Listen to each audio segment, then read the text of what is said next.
Hello everyone, welcome to Geek Latte's vlog. I am Cindy and today I'm talking about a little bit of E3, post E3 impressions I should say, concerning Final Fantasy XIV. Yes, there was a few awesome announcements that I'm pretty happy about. Actually, you know what, I'll be pretty straight with you guys. I was a little bit let down with the live letter. There was two parts live letter. The first one was on the Tuesday, last Tuesday, and it was in English. It was translated. Yoshida was being asked questions, fan questions, and he was answering them with the help of a translator, which was, oh, I forget the name, Bayon from the community, the Final Fantasy XIV official community forums. Anyway, and part B was all in Japanese, and that was not the following day, Wednesday, but on Thursday. So, but the stuff that we found out, which was very exciting, the main things, there's a few different things, but the main things that really stuck out that had the most reaction from people, I think, was the new classes that were announced. So we got Rogue, and which is the class, so that's the class that you're going to be leveling from level 1 all the way to 50, and then it's its buddy class, let's just say, is going to be ninja. So if you know, in Final Fantasy XIV, you start off with a class, with a base class, and once you hit level 30, you can unlock, I think it's level 30, yeah, pretty sure, you can unlock the advanced, more group-oriented job. So it's more like it's a little bit, it's kind of like a branch. Like, it's, say, in a lot of MMOs, you have your starting class, and then it kind of goes into branches, and you can choose to focus to a certain area more according to, you know, tree stat trees, whatever. You know what I'm talking about. And in Final Fantasy XIV, you have jobs that you can well, you can't really select right now because most classes only have one job that go with them. For example, Thaumaturge becomes a black mage, and I think the whole reasoning behind the jobs is they're more focused on a certain role, especially in a party. That's the way I see it, because otherwise I don't see how classes and jobs really are that different.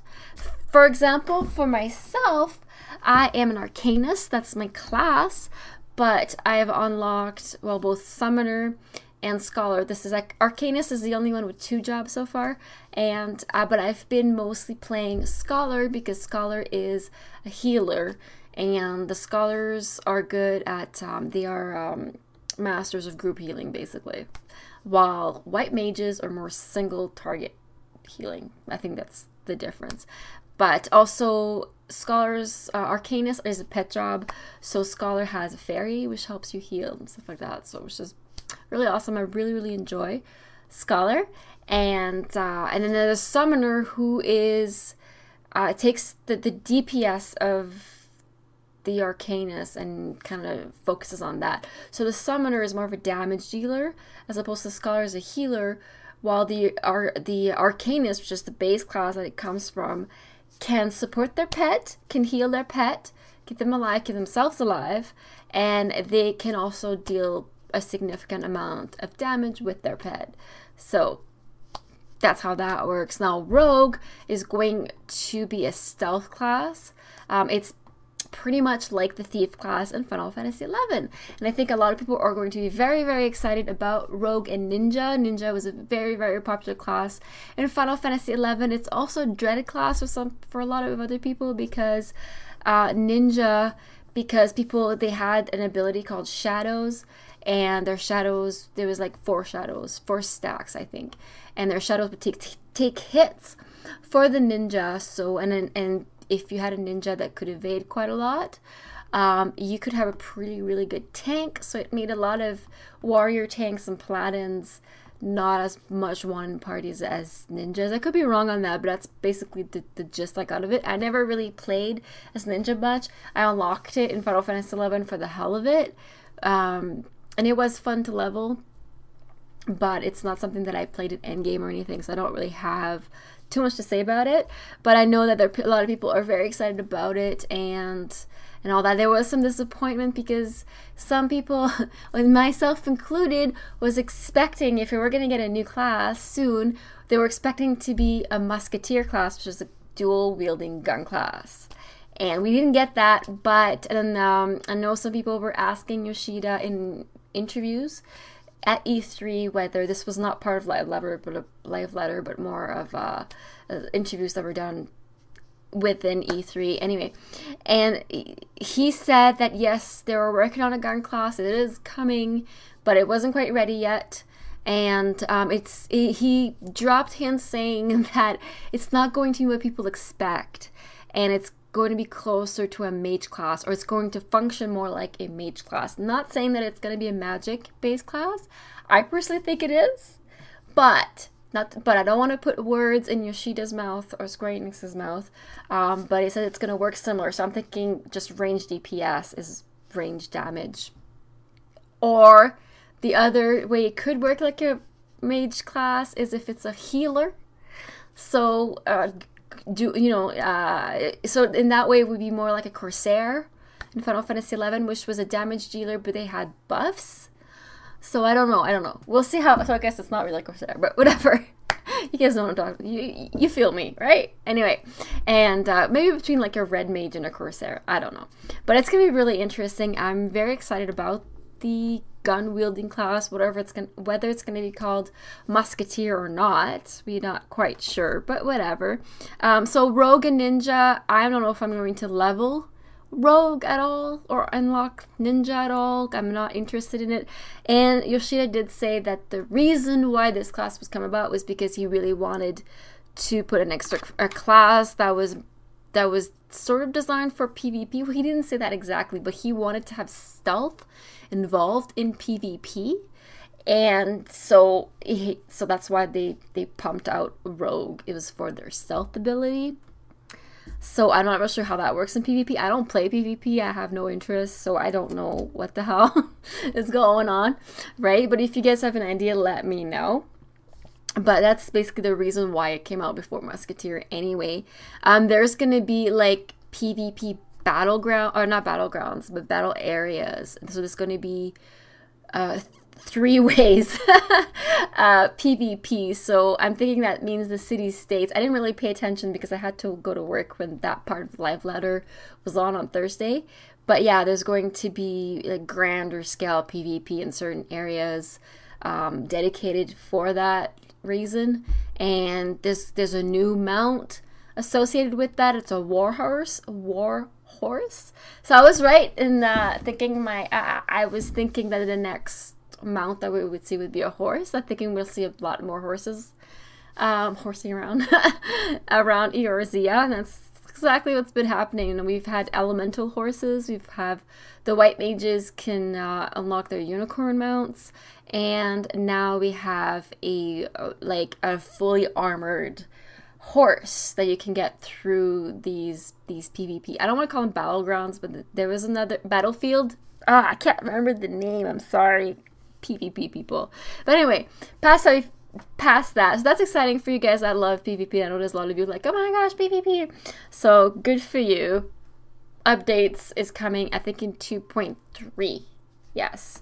Or 2.4, somewhere like that. One after the other. Anyway.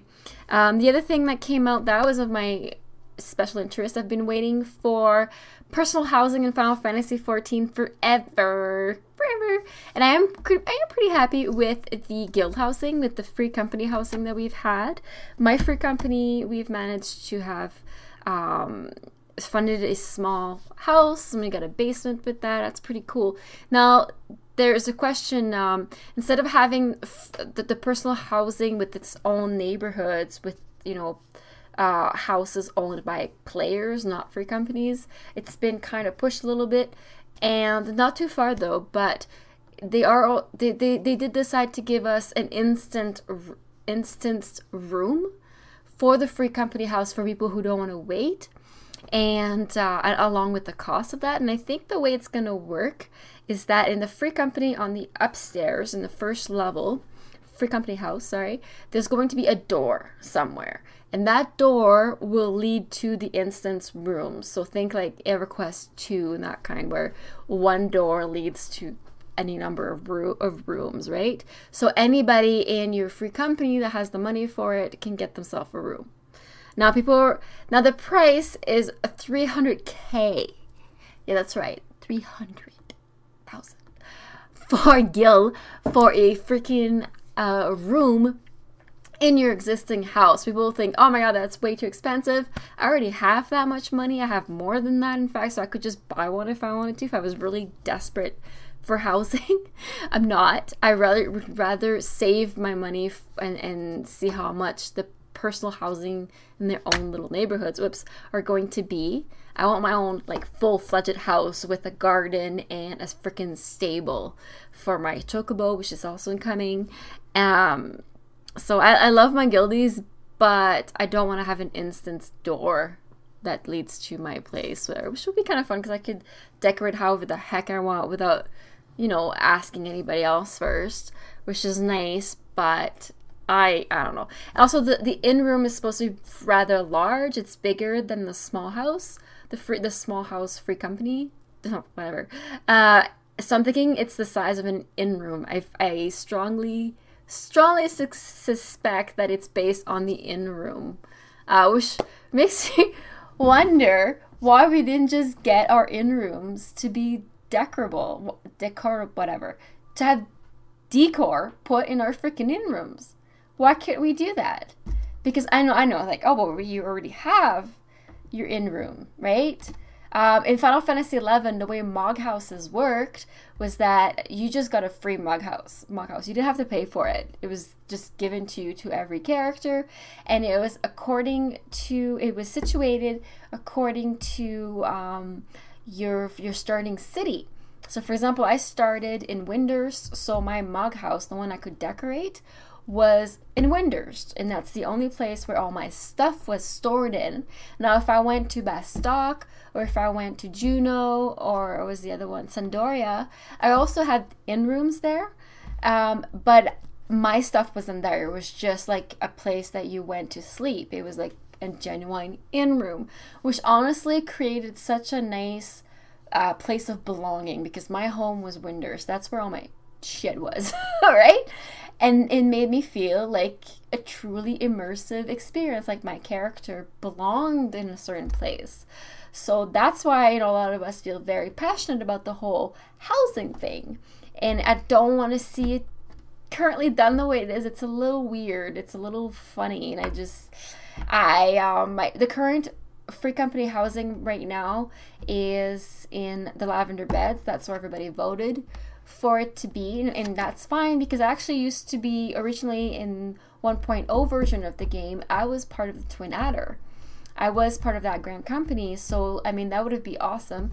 But I switched my grand company to go with the Maelstrom Sense in Limsa Lominsa, because I want a house by the beach. Anyway, and I just really like the whole pirate thing over there. But anyway. And, you know, I would like my house to be in Limsa Lominsa. Not that hard, right? And if I can make my room, my in-room, my house, I would be happy with that. I'd be totally fine. We already have our esthetician and that bell thing, that retainer bell's already there. You already have your journal there, where you can view all your cutscenes. You already have your armory thing. Where you can put your extra armory and your special seasonal armory, right? So why not just make it so you can decorate it and put furniture in it, right? You can log out from the bed there. Like, it's, I don't know what you guys are doing over there, Essie, but I think you're maybe overloading yourselves or not thinking clearly about the housing, but whatever. Personal experience, personal opinion only.